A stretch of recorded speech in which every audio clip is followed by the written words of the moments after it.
Hey guys, Engineer Pack 5290 coming to you with an unboxing video of my first Atlas locomotive. It is a Pennsylvania SD35 by Atlas in N scale. It's an older Atlas release, and even on the side it even gives you information on the locomotive, which I think is very, very cool. I've definitely seen some older Atlas engines with boxes with this information on it.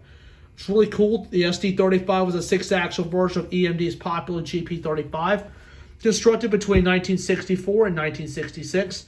360 units were built. The passenger version, the SDP35, was built for 4 railroads and is readily identified by the squared-off hood end that houses a steam generator. The P in this stands for passenger.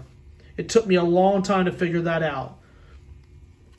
That was when I was younger. So now we're going to take this little baby out of the box.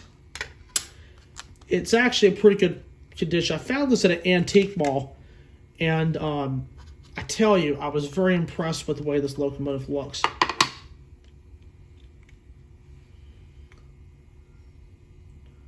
Man, look at this. This is my first Atlas locomotive, but Atlas is really good quality. And this is in the forest green of the Pennsylvania, and as you can see, it's got the little EMD builder's plate and even some separately applied decals and even some signage all over the locomotive. I think they had RS3Ls or S3L. I think they were RS3Ls. And there's PRR stamped on the nose. And even the fuel tank on this is nicely done as well. And the trucks are nicely done too. And the detail that Atlas puts on these locomotives is very, very nice. And there's the underside of the locomotive where the gears are exposed.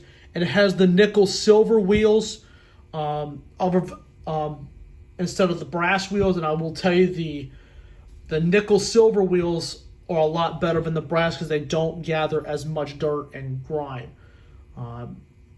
It even has the suicide steps on the back and also the front.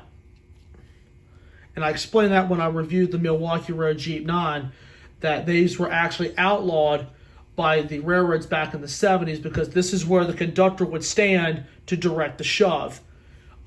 They realized that it would cause serious injury or death if he stood there and ran into the car and get run over by the train. So these suicide steps were outlawed in the 1970s, and the conductor will always be standing right there on the handrails, right there on the walkway to direct the shove. Now it's a lot safer. So this is really cool, and I'm really glad to see that Atlas went by the actual blueprints of the locomotive. So we're going to be putting this thing to the test, and we're going to see if this baby will run. So I will be doing another video of this, and thought I would give you guys a little sneak preview. All right, guys, with that, I thank you all so much for watching.